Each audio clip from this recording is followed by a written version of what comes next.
नमस्कार दोस्तों, राजस्थान की वीर भूमि चित्तौड़गढ़ में एक ऐसा दरबार है जहां भक्त अपनी अर्जी नहीं बल्कि व्यापार का हिसाब लेकर आते हैं। हम बात कर रहे हैं सांवलिया सेठ की। लोग उन्हें मेवाड़ का खजांची भी कहते हैं। आखिर कैसे प्रकट हुए भगवान?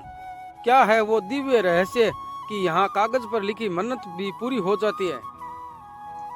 चलिए जानते हैं आज की इस पावन कथा में। कहानी की शुरुआत होती है आज से करीब 5 साल पहले। चित्तौड़गढ़ और उदयपुर के बीच एक छोटा सा शांत गांव था, मंडफिया। यहाँ भैरवदास नाम के एक संत रहते थे जो दिन रात प्रभु की सेवा में लीन रहते थे। एक रात जब पूरी दुनिया सो रही थी, भैरवदास ने एक अलौकिक सपना देखा। सपने में स्वयं भगवान श्री कृष्ण सांवले रूप में प्रकट हुए और बोले, भैरव, मैं यहीं धरती की गोद में छिपा हूँ। अब समय आ गया है कि मैं भक्तों के दुख दूर करूं। जाओ और मुझे बाहर निकालो। मिट्टी से महक और मूर्तियों का प्रकट होना। अगली सुबह भैरवदास ने यह बात ग्रामीणों को बताई। पूरा गांव उस स्थान की खोज में निकल पड़ा। तभी एक टीले के पास पहुंचते ही सबकी सांसें थम गई। उस मिट्टी से चंदन और दिव्य फूलों की महक आ रही थी।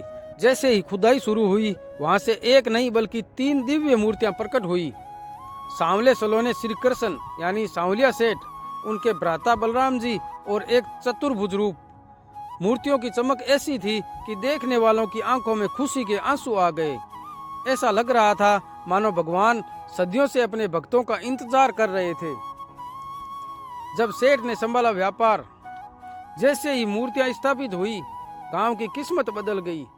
बीमार लोग ठीक होने लगे और खेतों में सोना उपजने लगा।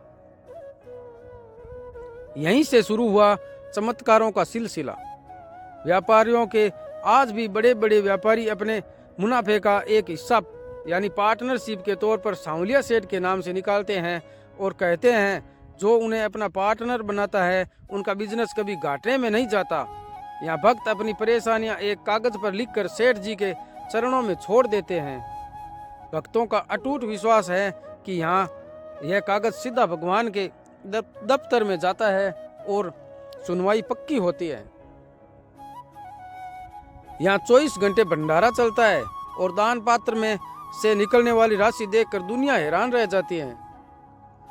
सांवलिया सेठ सिर्फ एक मूर्ति नहीं बल्कि भरोसा है।